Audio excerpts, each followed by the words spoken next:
back to T-Box Talk. This is episode 3. It's brought to you by OMADA GOLF. My name is Andrew, and as always, I'm joined today by Josh and Will. Today's podcast, we're going to do a little bit of weekend roundup. We're going to talk some golf news. Then we're going to go into the podium of golf course wants, some T-Box tunes, and tales from the golf course. A couple new segments today we're really excited about. Should be a lot of fun. And as always, we'll close out with some behind the scenes at OMADA Golf. And for now, let's just start with some weekend roundup. Josh, you had a cool weekend. You went to live Goblet of Fire performance? Yeah, dude. We drove all the way out to Connecticut, went to Hartford, and it's in an orchestra, and they're like playing with a bunch of mute, like, I don't even know how many are in an orchestra, like 100 plus, something like that. And they're playing the Goblet of Fire up on a big screen like in a movie theater, but there's no music in the movie coming out. It's only movie sounds, and the orchestra beneath is playing the music of the movie. Is like the dialogue from the movie in there? All there. But like it would be the equivalent of watching a movie without, like, with the live music. So, but here's the crazy part. The crowd is the conductor asked the crowd in the beginning to like get fired up. They want reactions. They want you to like cheer. They want you to cry.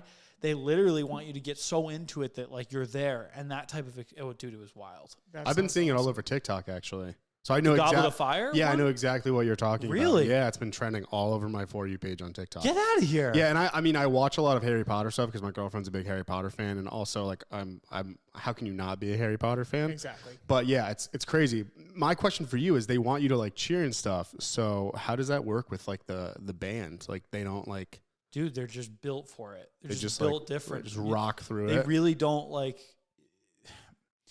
Yeah, I mean, you're like almost a part of the movie. Like, so are they.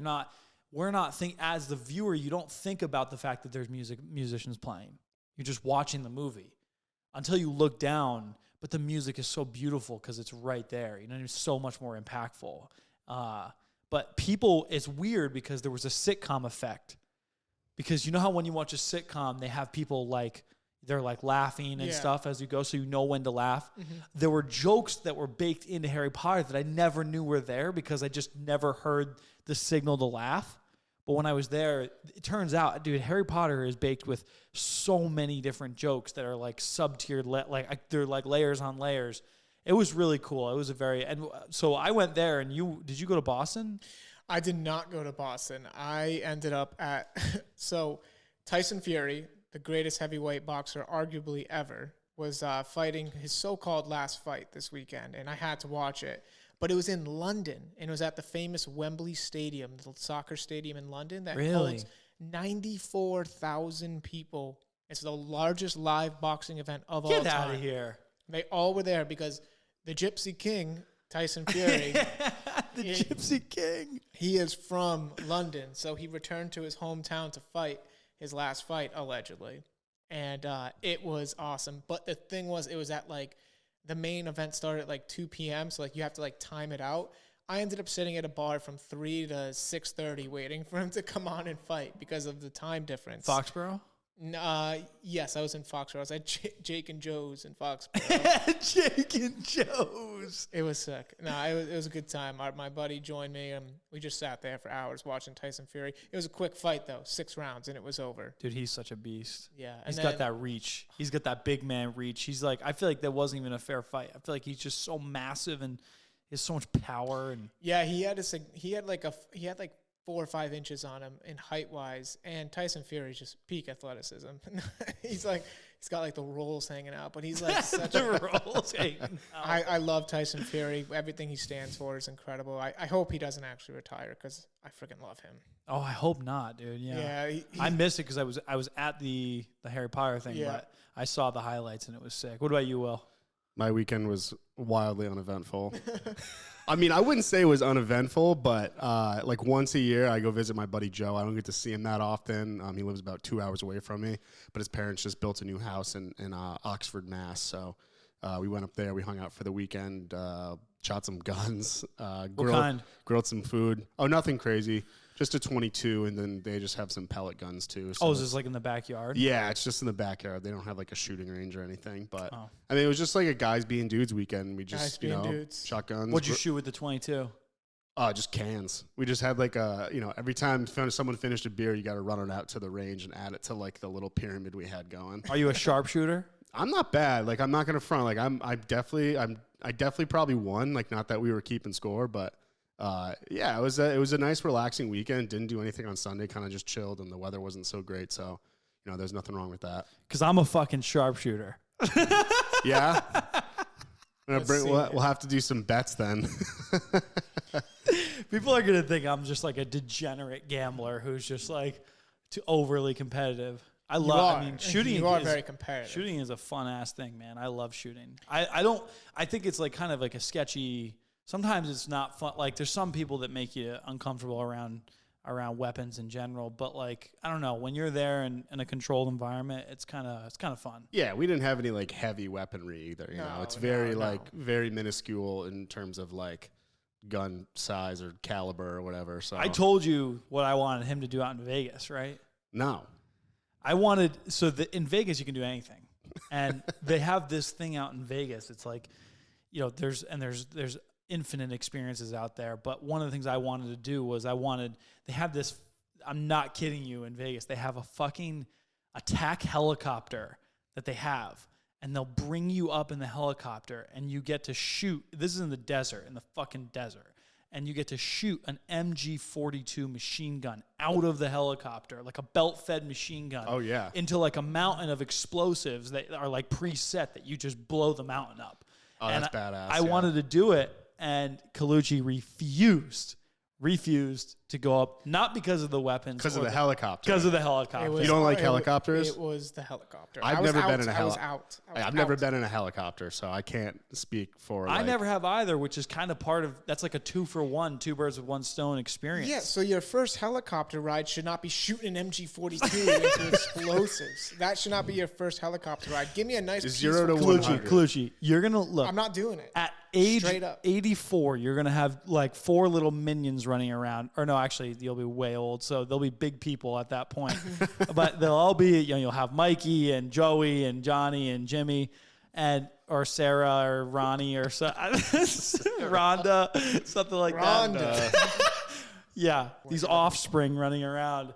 And you'll be able to sit there on your deathbed at age 95, and you'll look your kid in the eye and say, yeah, the first time I flew in a helicopter, and they may not even know what that is by then because there'll be like, drone vehicles. That'll be like drone cars or something. But you'll look at them in the eyes and you'll say, I flew the first time in a helicopter. I blew up a mountainside with an MG-42. That's a dying deathbed. Like, I did that. I will not be saying that because it's never going to happen. Josh, you can keep on dreaming. We're going back to Vegas, and I'm dragging him to the helicopter. Dude, I wouldn't even do a helicopter tour of like a city. You might just wake up in the helicopter. I might just fucking drug you. Hangover.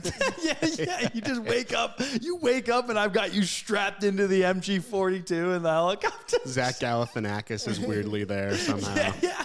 Wolfpack. Yeah. Oh, fuck yeah, dude. The Wolfpack. That's actually a crazy OMADA story. You may not know. I don't even know if you know that. I don't know if anybody knows this, but before the name was OMADA, it actually was Wolfpack Golf. Wolfpack Golf. Was it really? It was. That was the very first. I was between OMADA and Wolfpack Golf, but I felt like Wolfpack Golf was because I didn't want it to be super male, but like I felt like it was trending that way. So that kind of. That's fair. But I like the idea that OMADA, because both of them have the element of team, right? It's like bringing people together. Yeah. Wolf. Did you ever get a logo made for it? I did. I had like 500 between. Oh, dude, I had like literally 1,000 logos between OMADA and Wolfpack, and it came down you just at some point have to make a decision, and I think I just like looked at that name OMADA, and I said that's the greatest word in the English dictionary. There's no way I'm not going with that. Team is the ultimate. So it's just a fun little side thing. Thanks. Oh, I'm a big Wolf guy. All my backgrounds on my Xbox and gaming computer desktop, they're all wolves. Love wolves. No snakes, just love wolves. Yeah. Snake's my biggest Do fear in wolves the eat world. snakes? I think wolves eat hope anything. so. I don't know. I hope they do. Fuck snakes. I hate Whoa, snakes. take it easy. I fucking hate snakes. There's some nice snakes out there. Even a garden snake, I'm like literally running the other direction. Ka was a snake. The hell's Ka? Ka was a snake. You don't know Ka is? Like, ever seen the is he Jungle like Book? a Greek Like King god? Ka. No, the Jungle Book. He fucking loops up Mowgli, and then that's how he meets Brer. That's how he meets Brer Bear. It's not Brer Bear. Sorry, Baloo. I haven't seen the Jungle Book since I was like maybe 4 or 5. You've never seen the live action Jungle Book by Jon Favreau? No, don't care to. Oh my god. I'm good. Oh my god. Don't Shot- care to. Shot Good. down. Yeah, what, dude? It's I a got- phenomenal movie. You got the bare necessities and Mother Nature's rest. You never heard that before? Of course, I've heard the song, but Well, haven't you've seen the movie. obviously seen it in a movie then if you've heard the song. that's what I told you. I've Oh, seen the boo, you movie when you were when I younger. was like a little tyke. But hey, let's move into some golf news. Sticking with some lighthearted stuff. I got a great Larry David article. I know both of you guys are big Curb fans, right? Absolutely. Yes. So Simon Rex was on a podcast called We Might Be Drunk, the podcast, funny podcast, and he said he was at a driving range and Larry David was ahead of him and he didn't know that he was ahead of. Like Larry David didn't even know that Simon Rex was behind him, and Larry David was giving the girl behind the counter shit because the bucket of balls was $11. He was like, why does it have to be $11? Why can't it be 10 or 5? Why do I have to break a 20 and get all these dollars back? So Larry David from the show is literally, it was a real life Curb episode. That's how Simon Rex explained it. They weren't filming. This was just truly him. He had no idea that Simon Rex was behind him, and they know each other. He had no idea he was behind him, and he just like real life Larry David was just like having a big freak out over having to break a 20 for a bucket of balls. It's like Larry David. Larry David is a true OG. I mean, that guy is so funny. Everything he says and does, I love.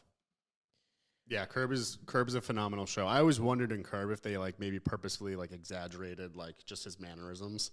But I guess that's clearly not the case. I guess he's like that in real life too. Well, is that like all the time off camera? Yeah. Is that like the Harry Potter effect though? Like where you become the character you play? Like his acting is in regular day-to-day scenes. Like he's in a coffee shop or something. So like after doing that a million times, does he just become that person? He might, I don't know, and like, or maybe like he's just always been like that. So apparently Seinfeld, George Costanza's character was based off of Larry David, like because Larry David obviously wrote Seinfeld, and he based George off of himself. And like, so if you compare George to Larry David and Curb Your Enthusiasm, they're like very similar. Which is why the reboot, which you haven't seen, or you have seen. I'm like, dude, I'm only on like season 4 of Curb. So I'm like not even the whole, close. I think it's like the whole entire 10th season or something. I was like 9 or whatever. The whole entire 10th season of Curb Your Enthusiasm is the Seinfeld reboot. They literally did the reboot built into Curb Your Enthusiasm. Oh, and so they all go the characters come back? Yeah, so like all the characters come back and they do it's the weirdest thing. Like you want me to, I don't want to ruin it. No, because I'm actually Yeah. going to watch it one day. Yeah. Because like I love Larry David. I think Yeah. he's absolutely hysterical. Yeah. I think before we close on the Curb thing, I think one of my favorite characters outside of Larry David in that show is Leon. I actually don't Very- know who Leon is. Very underrated. And William. I never What? got that far. That is just thank you. Just Oh, thank yeah? you. I You're on love, the same page? I love Leon. yeah, dude. Leon is I'm the man. passionate about Leon is the guy. Yeah. You know so I went out to Vegas and it turns out that they apparently thought the same thing. Caesar's Palace is now the what is it, the face of it? Like I don't know what that term is. I guess, yeah. I don't know what you'd call that because like you have a DJ in Vegas. It's like a resident DJ. No, he's like the brand. Like he Oh, is really? Caesar's Palace. Like I don't want to bring him up because I know he's like wicked bad, but like the Jared to Subway. You know, like what is that? You could have probably thought about any other person. I went to a comedy skit and they talked about him, so he was in my mind. He's He's just like the face of the brand. I don't even know how what do to you call it. it? Wait, you know what? All right. Forget what I said. He's the face of the brand, but I have the funniest thing. I don't know if I'm coming out of context too. I know we're scheduled on stuff, but there's something a joke that I saw in a comedy skit that I just need to share because he is an infiltrator and he needs to be brought. You need to be brought to justice on this. What is it? Suspense. What are you calling me out on here? Do you remember who the comedian was? I was literally at a random comedy club in New York City, and the joke goes like this: is like, and it's not a joke; it's very, very real. It's like many years ago, we were all eating Subway, and they lied about how much food they were actually giving you for the price of $5 footlong, right? But they were really never shading actually it down. existed. And we continued to eat Subway. Then, Subway comes out and they we find out that none of the chicken breasts are real. None of the, like all the shit is basically not real, and or their quality or whatever is gone. We still continue to eat Subway. Oh yeah. Then their spokesman, that's what it is. Their spokesman, Jared, ends up becoming one of like the worst people in America, and everybody thought this has to be it. There's no way that we'll keep eating at Subway. Like, they're lying about everything. Like, they their fucking lead spokesman is bad news, right? And then I swear, you think that that's it. And then this year, they come out, and it comes out that there's no DNA of tuna in Subway tuna. Yeah, it's all fake. Tuna Gate, yeah. And we're still eating Subway. Matter of fact, I know people who still religiously get the tuna fish sandwich. No way. Yes. All right. Don't write me off on this, but that didn't deter me. I will still eat the tuna sandwich. Out. No, Am I getting kicked off the podcast? Yo, dude. No. I'm telling you though, I don't know what it is, but if I ever got a little tummy ache or like I don't have an appetite or something, I can always eat just a tuna on Italian bread. Well, I can't call it tuna, I guess. Tuna substitute. Mayonnaise. Will, please, dude. Don't kick me off the podcast. Dude. I can't believe what my ears are right now. I knew this was going to be a thing. That's why I think I said that, because I remember Will saying that he gets the tuna William, sandwiches. I'm sorry. Give me hate in the comments. I'll take it all. Will, it's not tuna. I whatever. You just say I'm just gonna whatever. I'm just gonna ignore it. I'm gonna pretend it's tuna. And so that's the joke, is that like we're all fucking idiots. I mean, everybody is we're literally, and because you know what the worst part is? I'm just giving you all this shit, and I may not be eating the tuna, but like I've been going to Subway like forever. And you eat the chicken. We also don't have any delis in our town, which is BS. But yeah, that's true. So I would be alternatively going somewhere else. But yeah, so that was the joke. And honestly, it's more of like a revelation that we all have problems, and that's pretty wild that you're still eating the tuna. I'm the butt of your joke. It's me. You're like not even the joke. You're just like the problem. I've been eating it for 20 years, and I was eating it 20 years before I knew about it, and I'm gonna continue. It's not a regular recurrence, I'll say that. Like last time I went to Subway, I got a spicy Italian. That was like months ago, but I just feel like I need to be fully transparent with everyone here.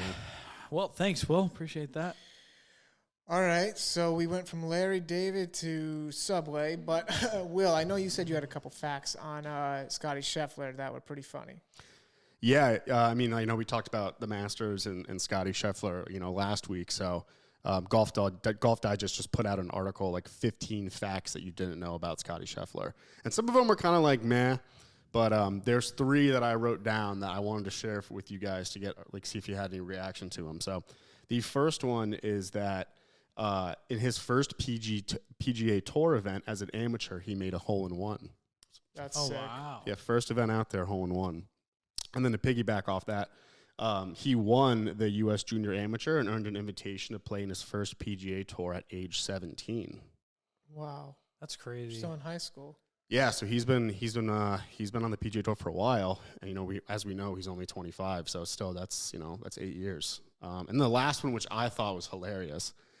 He still drives the same car he had in college, and it's a Chevy Suburban with more than 175,000 miles on it. Bro, change it up. You just won the Masters. Go get another car. Here's my thing, though. That was last week. He's not like probably the first thing on his mind is let me just go buy $60,000, whatever car. My question is, did he have, how much money did he really, like, before the Masters, how many wins does he have, or, like, high placements that really, like, paid him out, That I do not know, but, I mean, you got to think he's going to have enough winnings to. He was the number 1 ranked golfer in the world at that point, so he was coming, I think he was coming off of a tournament win as well, so he's probably, like, he probably got a bag this year. I mean, I bet you could look it up and be like, Scotty Scheffler 2022 earnings so far. And the Masters, I think, is what, 3-point-something million to the winner, or somewhere around that. So, I mean, he's probably getting paid. So there's no doubt about that. Oh, my God. What's it say? Bro, he's 25. He has 75 career PGA Tour events that he's played. And he's got $17,600,000 in winnings. Wow. Yeah. What? Yeah. That's kind of what the Golf Digest article said. It was like, you think with like all of his like recent wins, that he would think about upgrading his car, but he's still driving the Chevy Suburban. With 17 top 10 finishes. Wow. That's actually kind of incredible. That is very unique. I mean, he's just like going. He's a humble guy, I guess, He's a quiet guy. Yeah, I feel like it almost goes beyond humble. I've like just never heard of him or him speak at all. Like I saw him, I've seen his name before on the leaderboard, but that's crazy. Josh, I have something that you might care about, actually. Disney World. You know how Disney World has those golf courses, like the really nice golf courses? They're closing one of them down indefinitely because they're going to do some mega upgrades to it. They are closing the... Is it Durrell? It is the Magnolia Golf Course. They're closing it down in early May, and they're doing like for indefinitely, and they're doing some mega renovations to it. Orlando? Yeah. Wow. Have you ever played the golf course at Disney? No. Didn't you do that last time? Dude, the process of getting my clubs to Florida has always been a pain. Never, yeah, I can't even imagine. Like when we go to Disney, we're diehard parks. So like that's the problem is, and I've never traveled anywhere like via air for a golf trip. I've always done stuff that's local to New England. But I'm going down to Mexico in October for my sister's wedding, and our house is on a golf course. And so I can't not play golf there. Oh, of course. But I'm like super against like renting clubs. I did it in Florida one time when we went to Disney, but there was a golf course on like the property we were staying on. So again, had to play golf, but rented clubs. Don't want to do that again. I don't know how to go about. Like I feel like if I ship them down there, I'm going to be worried about them breaking. And if I bring them on the plane, it's just a big pain in the ass. Yeah, I mean, like if it's a nice resort, like you said, you're against renting clubs. I probably would be against renting clubs as well. I would try to figure out a way to get my own bag down there. But I just have no faith in the airplane guys, like just yossing the golf bag into the undercarriage. Like they're going to get destroyed. Yeah. Well, I guess that was my question for you guys. Have you ever traveled with golf clubs? But I have done it. You've flown with golf clubs. I've done it 3 times. Oh. And one of the times two of the people I was with, their driver snapped. Yeah, Oh, that's wow. like my worry. And I just got a bunch of new clubs. So. I mean, everybody will try to tell you that their travel bag is better than the next. Maybe there is one out there that I think the hard case one. You probably got to get a hard case. Yeah, but whatever.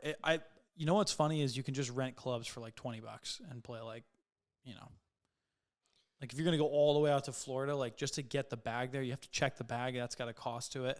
Yeah. You can literally rent a club for 18 holes for like $20, and then they're like in Florida, they know that they're customers, so they'll buy like the newest year model clubs every year For rentals. Yeah, like when I went and I did it twice, I did one at the Marriott, one in South Carolina. I saw rentals, and they were like, it was like the newest version of TaylorMade's, whatever. It was like M7s or something. No, that's not bad then. Like I went to Florida last time. I rented golf clubs. They were top flight golf clubs. No, none of that. Yeah. All right, so that was some good opening there, and we're gonna move into our podium for this week. So Wait, actually, I have one thing to add to the news. Oh, let's hit it. What's up? So I was checking it out. I was actually curious. Obviously, Bryson played in the Masters, and when he played, it was against his doctor's recommendation. Yeah. Right? Yeah, we went over that. He like missed the cut. Yeah. Yeah, he didn't play well, but he was really like truly, he was injured. Yeah. And it turns out it was a torn labrum Where was it? Is in No, his? his wrist was It was in his fractured. hip. Yeah, he had a wrist and a hip injury. Oh, I thought it was Yeah. just the wrist. But when he fell on that marble floor, he worsened both of them. Mm-hmm. So my question though is, do we know? And well, maybe you'll know this. Do we know before the marble floor what was the injury from?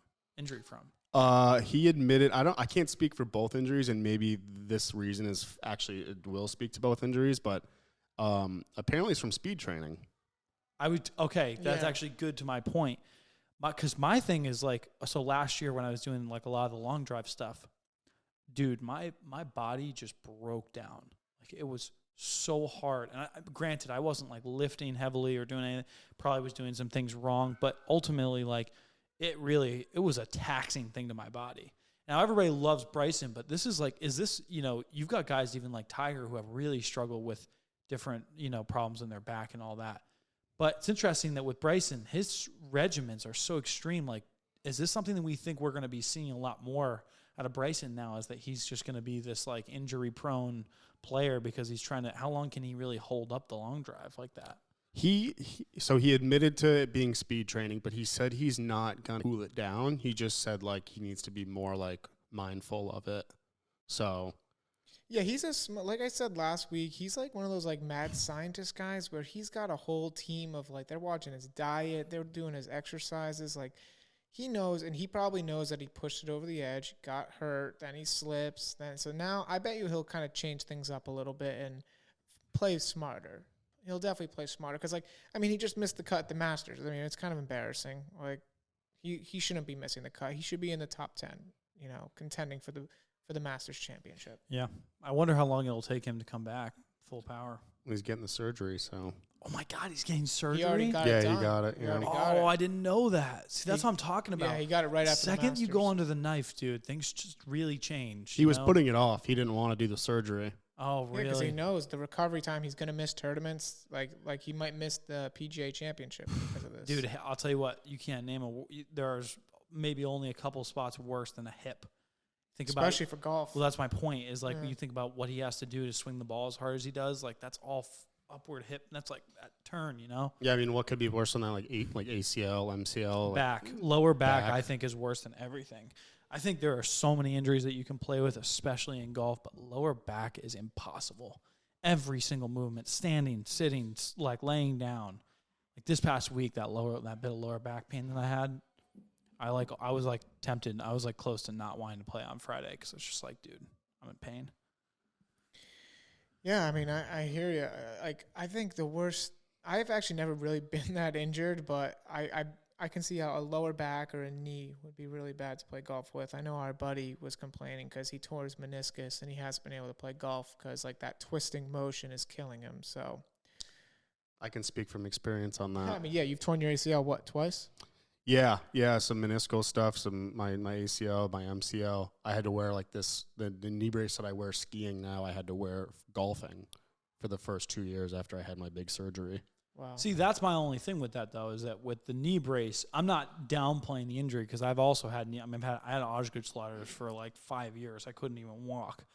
I had to give up all sports for a period of time in my life. But the one thing I'll say is like, there are things you can do for it. And I just feel like with a knee, even like I could like swing a golf club on one leg kind of thing, like I could still get it done, but I just feel like with a back, it's all rotate. I can't even hold myself up when I got lower back pain, like Yeah. I physically can't even stand there over the ball. Like think about putting, like you're like down crunch, and like it's a bitch. Yeah, and back pain is like what Tiger has been like always struggling with, right? Yeah, and he got that the surgery that like the Fusion. Yeah, my mom. mom's Bro, had he's two had- fusions. He's had, I Wow. think he's Yeah. had like 9 surgeries on his back or something. Yeah, like he's all ridiculous. fucked yeah. Yeah.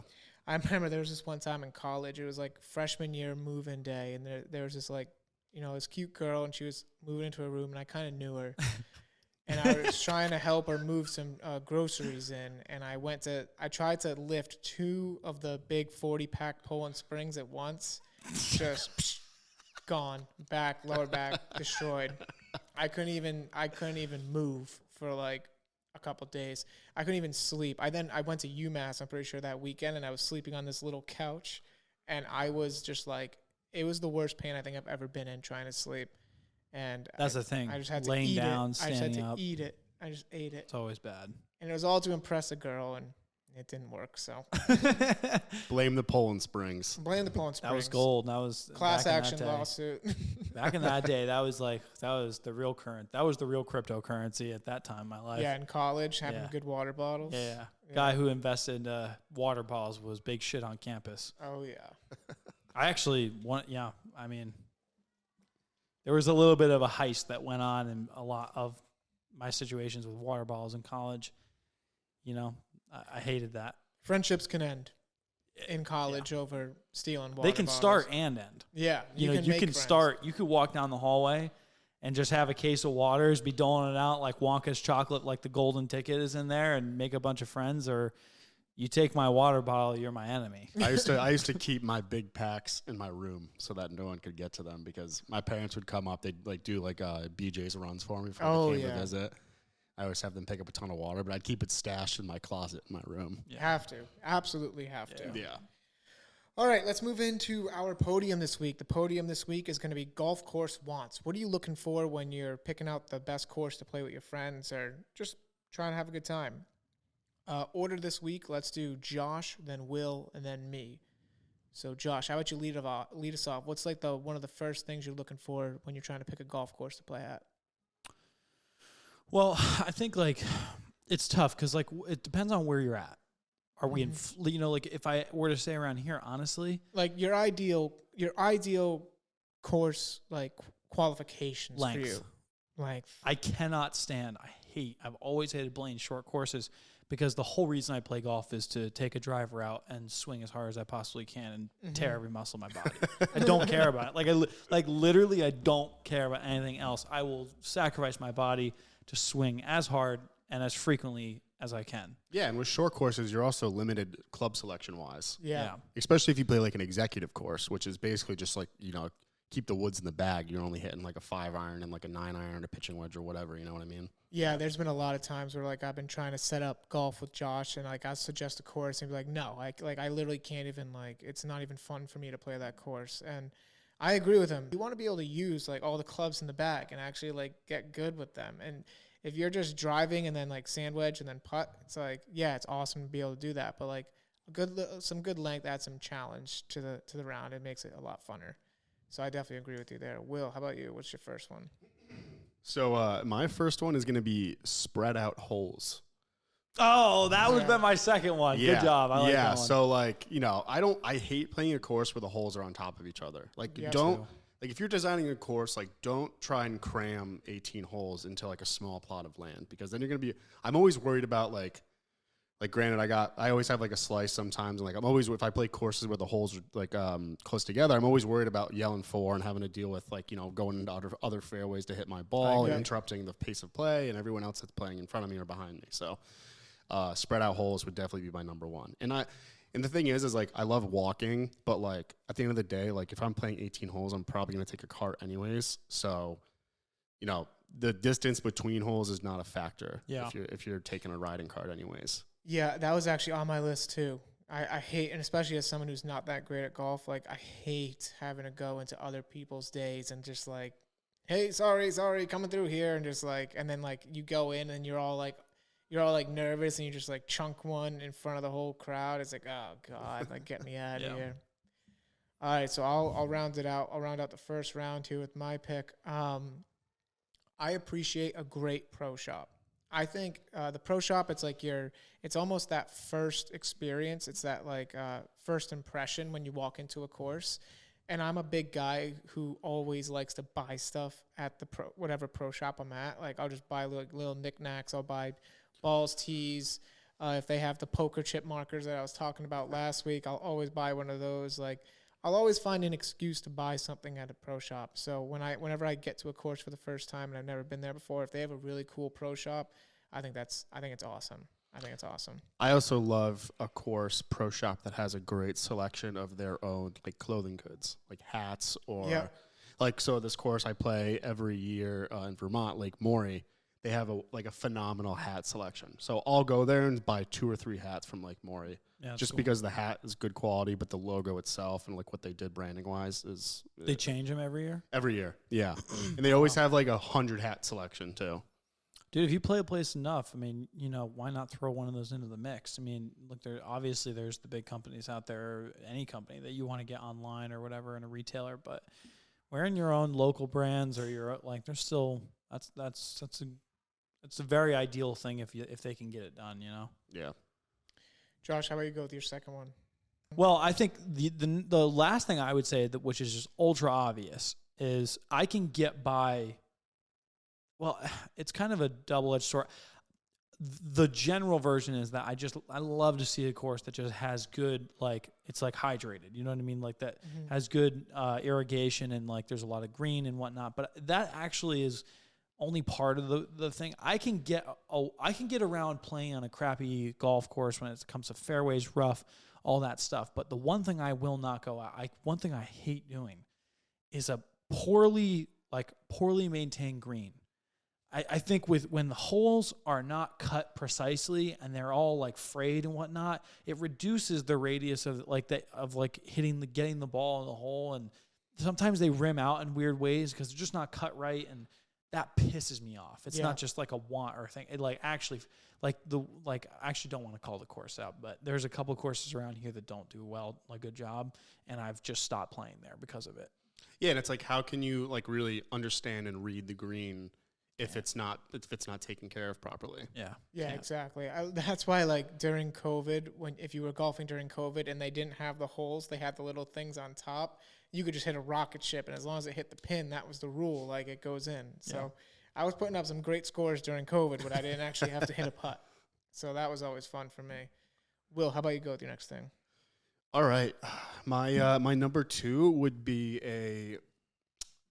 have to be the 9th hole snack shack. So I don't know if you guys getting the hot dog at the turn.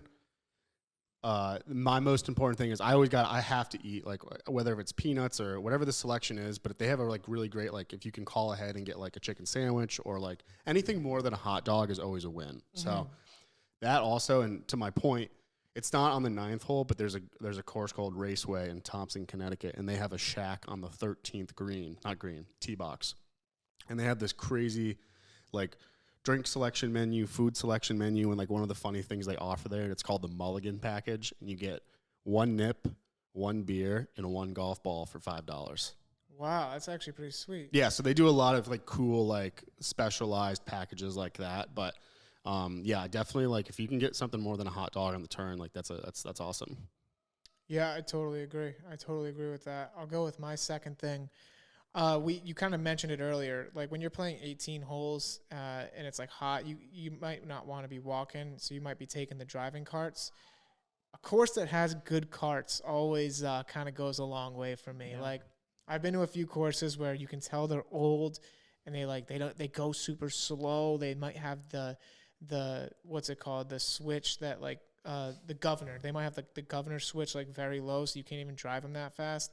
I hate when the golf cart's like putting out and stuff. Like, it's really annoying to me, especially when, again, you're playing that many holes and like you need to go a long way in them. It can get pretty damn annoying.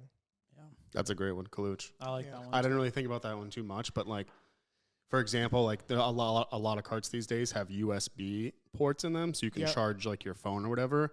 And I found that, so like I've been using the like Bushnell Wingman, and if you run the GPS on your phone to work in cohesion with the speaker, it drains your battery so quickly, especially if you're playing music at the same time too.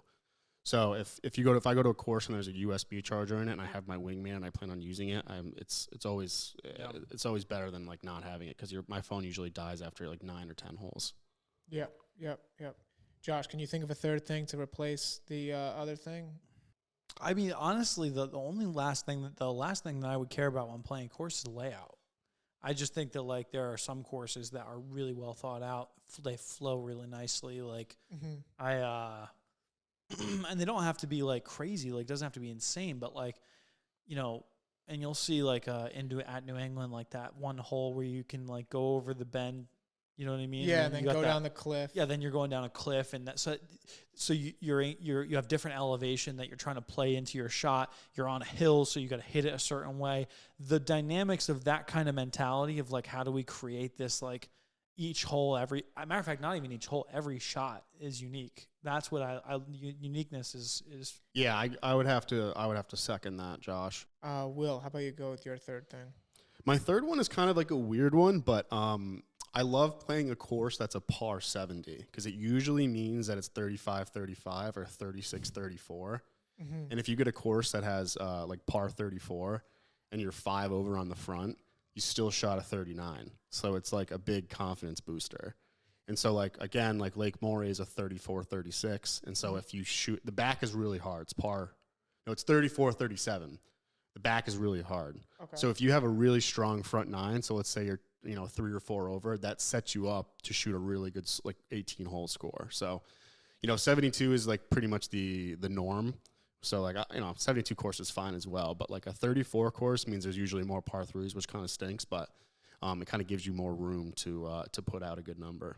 Yeah, I mean, par threes are fun holes to play. In my opinion, I like playing par threes. Like, I have no problem with that. They're an absolute score ruiner if you screw it up and like triple or quad it or put one in the drink, But I still like playing a good par three, something that you can stick the green on the first shot and like you feel like a badass. But that might just be me. I like par threes. They're okay. Yeah. I have a love-hate relationship with them. No driver. Yeah, exactly. Like I'm the same as you. I love like being able to take my driver out on every hole, but that's not realistic in the game of golf. Yeah. I'm going to go with my third thing. A cool staff. This kind of just like encompanies a lot of different things, but I like when it's like a friendly staff at the course. You feel welcomed there. Again, I've said this before on the podcast, but I hate the country club vibes. It's not really what we stand for here at OMADA Golf. So having a cool staff at the course goes a long way for me. You walk in, you shoot the shit with the pro, or, you're talking with the kids running the table. Like, it's always fun. It just makes it way more enjoyable. Friendly, like drink cart people. Like, I'm all about that. I'm all about just a good environment. It's a big factor for me.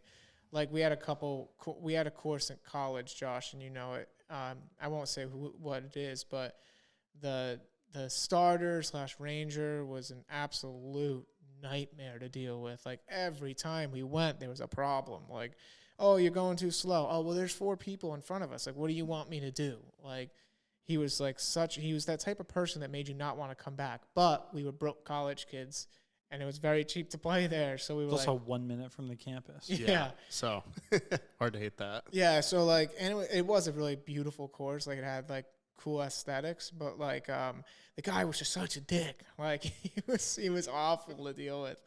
And it's whenever I think about that course, I think right to him. So like, for me, like, to like get away from that, have a cool staff is very important to me. That is gonna wrap up the podium of golf course wants.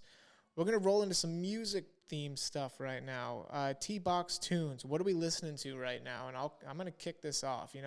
I'm not saying like what's new music for you, but like what's your phase right now? What are you listening to right now? And for me, I've re-entered my punk rock phase. I have been slamming Sum 41, Green Day, Blink-182, and I have a hot take coming. Do you know who Sum 41 is? Oh, yeah. I used to listen to Sum 41 and Newfound Glory before like school every day when I was growing up. So I have a take that Sum 41 is better than Green Day.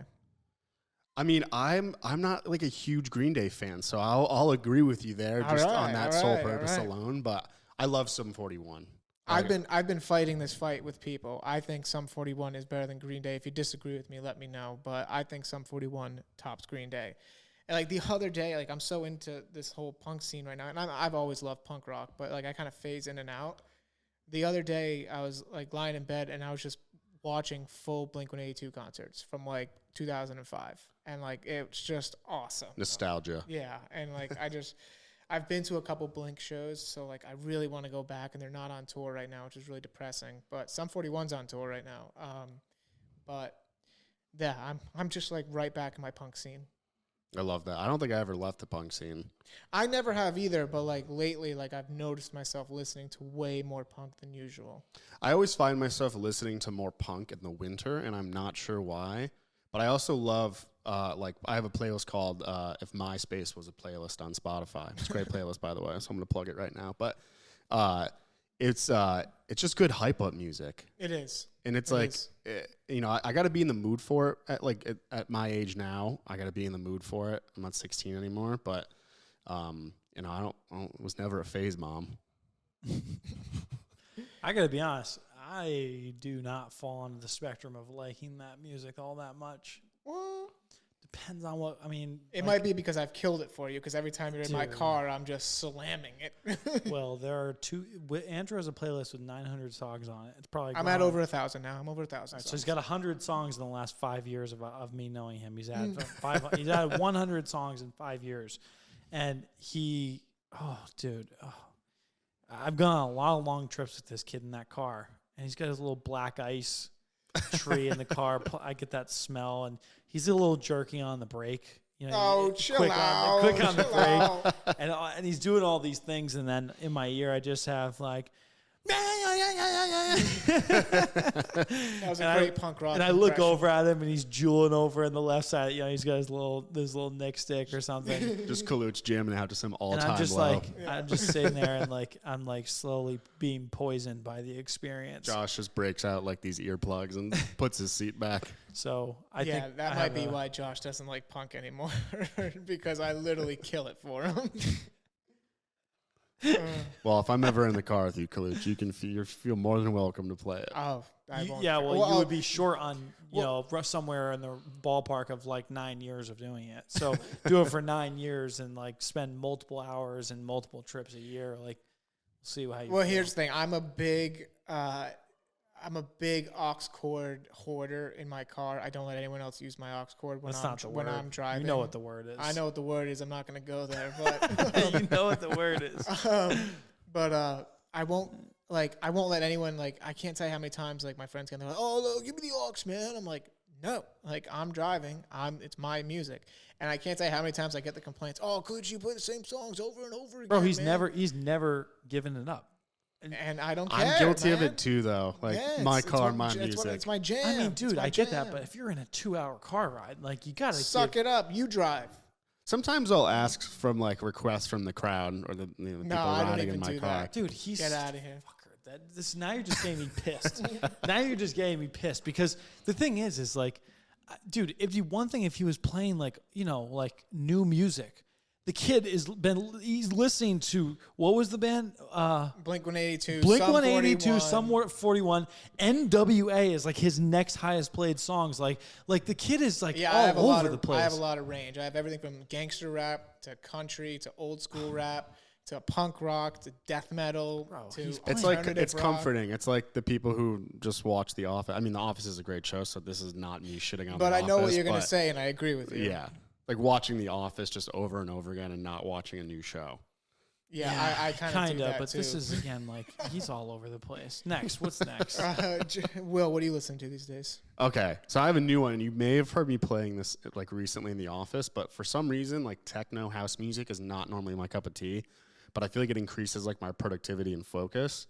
So I found this guy called Disco Lines, and he actually got popular from TikTok. So he put out this, and I know you're going to know, it's the Taylor Swift Love Story remix. Yeah. But he got popular because it was a huge trend on TikTok. And ever since then, he's just been pumping out music. And I think in like maybe 6 months or less, he's amassed like 1 million listeners on Spotify. So he doesn't have that much stuff out because, like I said, he's pretty new. But Disco Lines, yeah. That's pretty sweet. That is pretty sweet. Yeah, like I feel like TikTok is a great way to like get yourself made in music. Like I'm downloading a bunch of songs just based on the ones I hear on TikTok. It's weird. But you get one viral song on TikTok and you make a career. Yeah. Exactly. I think I find more music on TikTok these days than I do on Spotify. Spotify like makes playlists that are geared towards you. But I feel like the amount of songs I've been pulling from TikTok outweighs all the songs I get from Spotify, yeah. I'm definitely more just on Spotify. I think at some point I might transfer over. I feel like they don't do good playlists, like suggested music. Like I don't know. I don't think they're really all that great. They kind of like do repeat stuff. I found that there's 2 playlists that that I listen to weekly. Discover Weekly comes out on Monday. It's just a playlist that's formulated for you based on your what you like. And then there's Release Radar, which comes out every Friday, and it's basically all the new music from the artists that you like. I get a lot of good music from the Release Radar, but the Discover Weekly is always hit or miss. I never knew about the Release Radar. That's every Friday? Every Friday. It's actually probably my favorite thing that Spotify does outside of like the Spotify Wrapped at the end of the year. Mm-hmm. Oh, yeah. Yeah, I'm also working on a theory that Spotify, when you put it on shuffle, it doesn't actually shuffle. Like, I have over 1,000 songs in my playlist now, and I feel like I've only heard like 200 of them. I'm working on a theory. That they like, and it's always the same. I always notice it's like the same rotation of songs. Like, I'm telling you, like there's something going on with that shuffle button, and I'm gonna get to the bottom of it. Josh, any new music or what's your favorite? You know what's funny? It's actually because I'm all over the place. I listen to almost everything. Mm-hmm. It's more about just good songs than it is for me about good genres. But I've actually been really, I don't know if it's because we started this thing or what the deal is, but like I genuinely I've been dying on podcasts. Yeah, I listen to more podcasts than music now, but like my number, probably like I have, like my number one right now is Theo Von. I think Theo Von is like the funniest, but I also think he just has a really great perspective, like a very unique perspective than most people, you know?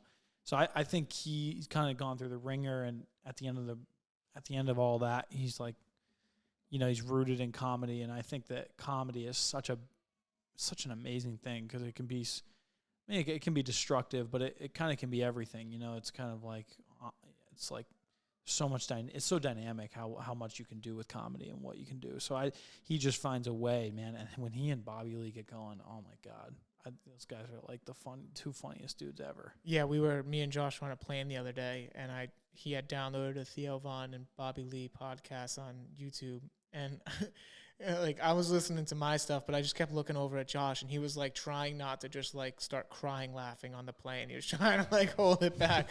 I thought it was the funniest thing. He was like dying in his seat. I'm like fake. Yeah. It was funny. But no, there's one other I mean, it's completely unrelated to the music, but YouTube Premium, man.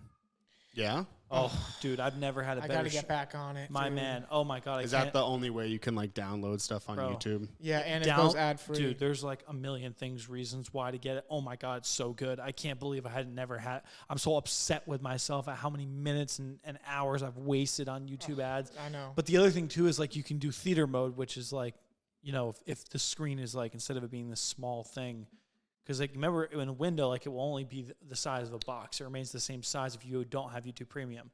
If you have YouTube Premium, it makes the square the size of half of a window, so that as you drag it out, it will get bigger. So you don't have to have it as like the main thing you're watching when you're, you know what I'm saying? Yeah, you can watch it in the background. Yeah, and you can go off app and listen to stuff. So if we were to upload this to YouTube, right? Like. Yep. I could just listen to it and not watch it. So when I've been getting in like the shower or something, I can just play it and I'll like put my phone on a stand and I can like watch it as I'm in the shower or whenever, you know? Yeah. But that's the thing with regular YouTube, the second you lock your screen, the video stops. With YouTube Premium, it plays in the background, which is huge. And you know, what killed me is I got the 1 month free trial and like I experienced the glory of it. And then I ran out and I didn't renew it, and I haven't renewed it yet, and I'm just in the mud. Like I need it back. How much is it a month? I think it's like $15 a month. Yeah. Oh, so it's like not terribly cheap. Nah, it's bread. But like, I gotta be honest, like it's now become the number one streaming, both from, think about it, it's music and it's video. Yeah. So. Yeah, especially if you're watching long form podcasts on YouTube, like a few a week. I think it's worth it, in my opinion. I watch so much. It's kind of like YouTube, a ski pass, right? Yeah. Like once you buy it, you'll start using it. It's one of those things you don't realize how good you have it until you lose it. It's like I got the free trial and I didn't auto renew it, and it's freaking killing me now. It's better than Netflix. I mean, it's literally better than Netflix. Huh. Okay. It's good to know. It's good information. Think about it. There's a world of content on it, and every day there are like tens of thousands of hours that are being uploaded. They're live and new stuff every day. And Netflix is like, they like have struggled to come out with a new, like, I mean, we've had The Witcher this year and a couple other like half decent things, but Stranger Things coming up. Well, that's my so Stranger Things. What was that? 4 years ago they released last Yeah, one. it's been like over 1,000 days or something, but it's coming out end of May. New season. I'm pumped. I am pumped. But that's gonna wrap it up for T-Box Tunes. We're gonna roll into our last segment before the Behind OMADA here, and it's gonna be some tales from the golf course. We've all been golfing for a long time, and you know we all golf kind of the same way. We kind of go out there for fun. We're not really looking to post like an under par. I mean, unless you're trying to play competitive at that point. But we've all got some funny ass stories, and so I think each of us going to share like a quick story and just like kind of banter for a little bit about some past experiences. And I'm gonna actually lead it off with mine. So mine's actually gonna go all the way back to the first time I ever played golf. It actually wasn't with anyone here; it was with another friend. And I remember I was very young, and I had like this little junior club set, and my friend's dad was driving us to the course, and he like had asked me, he's like, "Oh, Andrew, have you've ever played golf before?" And I literally responded, "No, I've played some mini golf though." And he was like, "Oh, are you serious?" He's like, I was like, "Yeah, I'm dead serious." And he was like, "Okay." He wasn't playing with us; he was just dropping us off. And we get to the course. We had a tee time set up, and this poor bastard got paired with me and my friend, and we were in like 8th grade maybe. And this poor guy had to golf 9 holes with us. And when I tell you, it was like nightmare fuel. Like I felt so bad for this guy. It was my first time ever playing golf. And like, I literally like didn't know how to play. Like I didn't know how to play. And like, I thought it would be a genius idea. Just like step out onto the course. Just take the bull by the horns and get out there and just wing it. Was he a good sport about it at least? Yeah, he was a younger guy, but I could tell by the end he was fed up. Like he was done. He was done. Because, like, I mean, like, dude, I was hitting, like, 15 shots a hole. Yeah. And I was just, like, slowly getting it up there. But I was a little kid. I wasn't really a little kid. I was, like, 13 or 14 years old at this point. But yeah, he was pissed. But I thought it was really funny just because it was, like, my first time ever playing. And I legitimately thought I was just going to get out on the course after never even going to a driving range or anything like that and just play lights out. And it didn't work out. You're a go-getter. And it was just that poor solo bastard just had to get paired up with us. I felt bad for him. Yeah, it's tough. That's tough. You guys ever experienced that? I know your first time playing golf was that was with me. My first time, yeah, we went to the Locust Valley. I mean, I was striping the ball, so I don't. Oh yeah, I'm sure of it. Don't really remember holding anybody up. I think I was waiting on a couple people. Oh, shut the fuck up. Will, how about you go with your story? My story. All right. It's not a long story, but last summer, it was like, no, 2 summers ago, it was like my first summer living in Rhode Island, basically. And so I wanted to still keep up, playing golf as much as I could and, playing with my dad as well. So we found a bunch of courses that are halfway between Providence and where my parents live in Connecticut. And one of them is called Harrisville Golf Course. It's not a golf course. It's not a country club. It's not a golf club. It's literally just a 9-hole course in Woodstock, Connecticut. And it's actually maintained really well, and it's a fun course. And it's also $28 to play 18 with a cart because it's just a 9-hole course. You just play the same holes twice.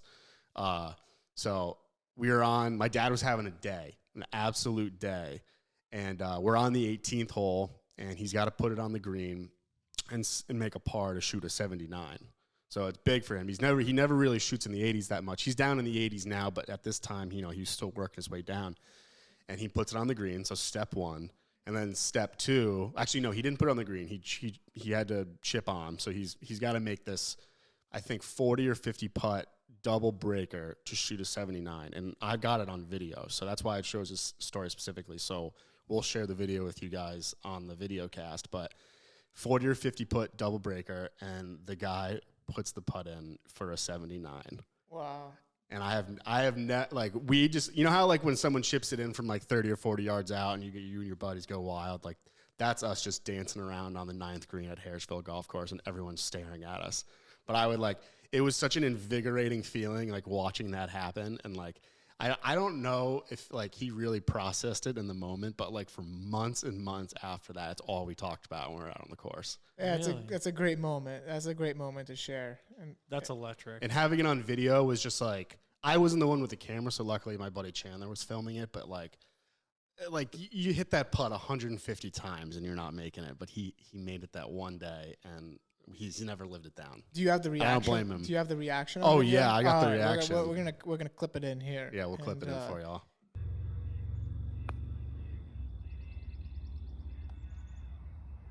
No! Let's fucking go! What'd you shoot? 79. Let's fucking go. It'll be great to see. Josh, how about you go? I have a different kind of story. I mean, I have a ton. We'll get some more out there, but yeah. So Andrew mentioned a gentleman. I mean, I don't know why we have to hide it. It was the Sleeping Giant State Golf Course in Connecticut, and it was just near our school. And we went out there, and I'm a pretty respectable person. You know what I mean? Like I'm not typically like a degenerate anything most of the time. But this day, dude, it was, dude, I don't know. So Connecticut. I actually wasn't there for this. No, I know. This was me and 3 other friends. Yeah. And we went and you know what happened was they made us wait. So we had brought a bunch of alcohol and it was summer. It was a beautiful day out. Actually, it was just on the cusp of summer. It must have been like 75 degrees out. It was beautiful. And they make us wait. So we sit on the green, like the putting, like the practice green.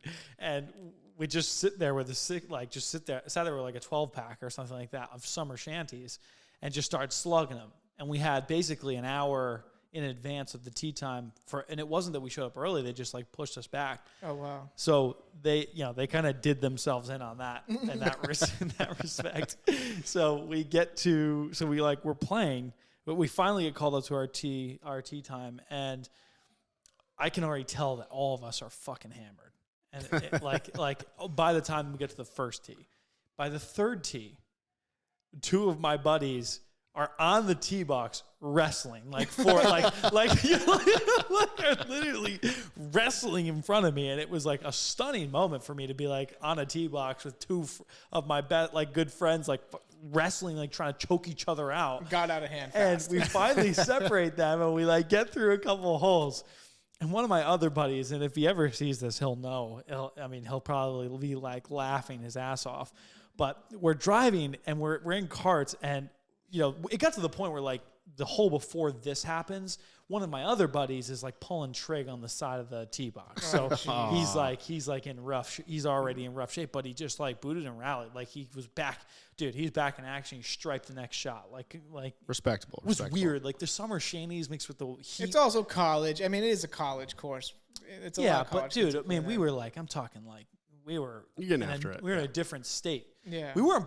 Interestingly enough, we weren't bothering anybody. Like we were just on our own. Like no one was behind us. We weren't making anybody wait or anything. Like it was. I don't know. It was like the perfect combination, perfect storm. And so he's doing this. We get to this hole and we're driving down the fairway, and I've never seen this in my life. Driving down the fairway, and I look over at my buddy, and I'm like having a good time listening to music. And this motherfucker he's looking for his ball while his buddy's driving full speed.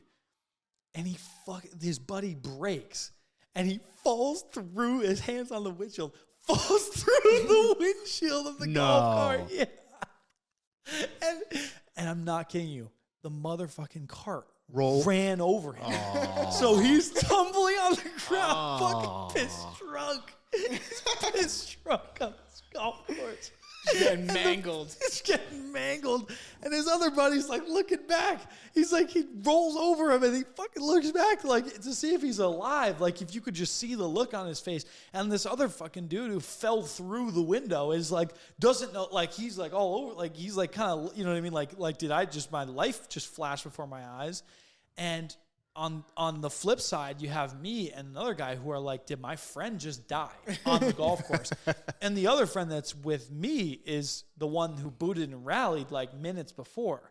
So, and that's like where it got crazy, right? But again, we don't impact anybody. And this is a long story. So I'm just going to try to finish. Did he break the golf cart, or did he like go over, like, you know how like, you have it down? Yeah. It's funny that's what it was. Yeah, you have it down. Yeah, he had it down. Went through the top. So he was holding it. he was holding it. Yeah, I know exactly. And his it went fell over. down, and his shoulder went in through Like the opening. the window opening. And dude, it was like weird. Like I think he was just like standing in a really lanky position that like was just his center of gravity was off. But point is, you think that that's it, but we get to the final hole, the 9th hole, and old man Jenkins is waiting for us on that last hole. Is that like the starter? No, I think he's the owner of the course or the manager of the course because it's a municipal course. So I don't know who but he's like the head honcho over there at Sleeping Giant is waiting for us. And I saw a battle of the ages goes down. He lays a hand like on one of my other buddy, on the kid who booted him rally, lays his hand on him. And he just started like they didn't like fight or anything, but like his whole argument was like we were being too slow, but no one ever waited on us. So, and honestly, like he wasn't even mad about like just like being reckless. He was just like, you guys took too long. Like he wasn't. And at the end, he mentioned the drinking, but like, dude, we were drinking in front of the starter who actually ended up being, we knew him. Yeah, he turned out to be a pretty cool guy. But it was it was so bizarre. On the way out, one of my other buddies, like the kid who booted in a rally, like pulls his pants down and moons the guy as we're leaving. A classic mooning. I don't know. Most degenerate golf course experience I've ever had in my life. That's wild. Two of my friends nearly died. Like one nearly killed the other. They were wrestling, choking each other. It was like, dude, it was like 7 rings of hell on that golf course. See, like that's like college times, having fun. But like, I feel like if something like that was happening right now, my anxiety would be going through the roof, and I'd be like, get me out of here. Like, I don't want to be here right now. Like, you know what I'm saying? Well, that's because you wouldn't be drinking enough. No, exactly. Like your judgment was not impaired. I don't you would just have to have a couple more shandies. If you have a couple more shandies, then you're not. You can laugh about it. Yeah, you're not embarrassed because you are a part of it, and you know what I mean. Like at that point, dude, we've been drinking for like a long time. Yeah, that you can get screwed when you have to do that long waiting period. I totally get what you're saying there. But that course actually doesn't even have like a bar or like it's a very small course. Like they don't have a bar that you can go hang out at or a restaurant to go hang out at.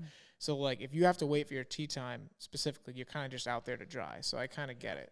I absolutely get it. That's very similar to the golf course I had mentioned, Harrisville. It's basically just like it's like a little shack. It's like a little shack. You pay your money and then you go play. Yeah. Yeah. So like when you have to do those long waiting periods, there's really nothing to do. They do have a driving range there, but like, it is what it is. That is a great story. I've heard that story a few times, and it's funny every time. And I remember the day it happened. Like they all got back and they were just like laughing their asses off. Like, and I was like, damn, I can't believe I missed that. All right, that's going to wrap up some tales from the golf course. We're going to be back with a lot more of those. I mean, we all have some funny-ass experiences out on the course. We're going to roll into some Behind OMADA in our little outro here.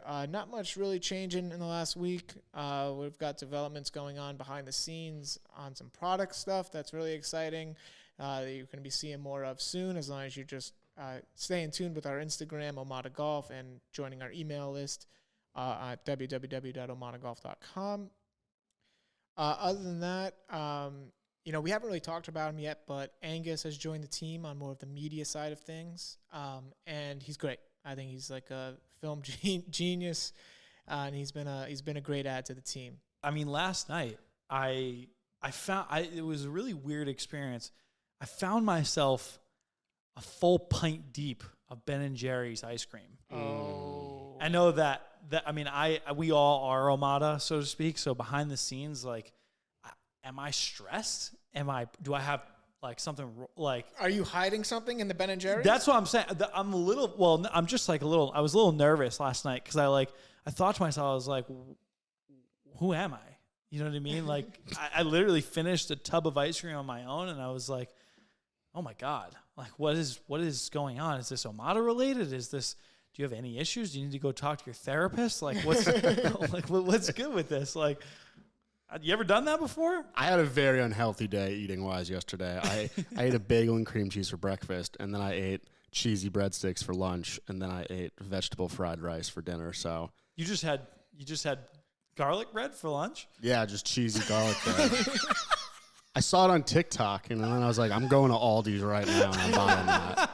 and I ate it, and I felt like an elephant after it. Elephant. I'm honestly still probably bloated from yesterday right now. Yeah. Yesterday was the all-time day for me. I was hungover as shit from Saturday night, and I got home at like 8:45 in the morning. And when I'm not kidding you, 8:45 in the morning to 1 a.m. at night, I watched the show The 100 on Netflix. I watched about 16 or 17 episodes. Have you seen this show? No. I'm just amazed It's by a finished show. the concentration. Like, I can't focus on something that. Oh, I mean, I I'm can. sure you When were I- like locked in on when it. I'm in that state, when I'm like hungover and tired like that, I can sit there and just like lose myself in the show. And and I did. I like usually every Sunday I'll watch like 5 or 6 movies. Like I'll just bang them out. And like yesterday I just really like I kept seeing the show, and I know it's already finished, and I know it's like a good, like it's a popular show. So I was like, and it's right up my alley of like a dystopian show. So I was like, you know what? I'm going lazy. It's a lazy Andrew day, and I took it full. I'm surprised I don't have bed sores right now. Like I was,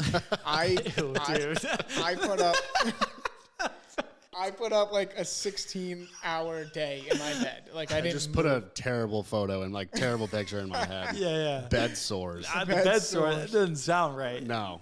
That sounds probably hard. back It's to just like from like laying in bed all day, right? I don't know. I've actually never. probably back to like Mad Max for a second. Like you're one of the Yeah. death boys. What are the what is it?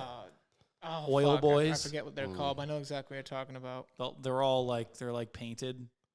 What is it called? War boy. It's War Boys. War something. I don't know what it's called, but War sores. war sores. Oh, because the guy, that's his back. Let's put a picture up right now of what Colucci's back looks like. Right from That's me just laying in bed all day. you could be like a blood bag. Yeah. You Yeah, could but- literally be like one of our blood bags. Yeah, but you know what? I had a freaking great day, and I don't regret a single second of it. Anything else from the weekend, boys? That about does it for today. Yeah. I think we're good, guys. Thank you so much for listening. This has been episode 3 of T-Box Talk. Thank you so much for listening and following along. You can catch the full vidcast on our YouTube page at OMADA Golf. You can follow us on Instagram at T-Box Talk Pod. You can also follow us along at OMADA Golf. We're on TikTok as well at T-Box Talk and at OMADA Golf. Sign up for our email list. A lot of good spring sales, summer sales going on over at OMADA Golf. Catch the OMADA Golf Tri-Lite at a pretty discounted rate during this time of the year. And again, feedback, give it to us. We want to hear it all. We want to know what we want to change in the podcast, what's working. Anything helps. Share with your friends. Share with your family. It means the world to us to even just have one listener. To have a few more would be incredible. So thank you very much, and we'll see you on the next one. Peace out. See ya.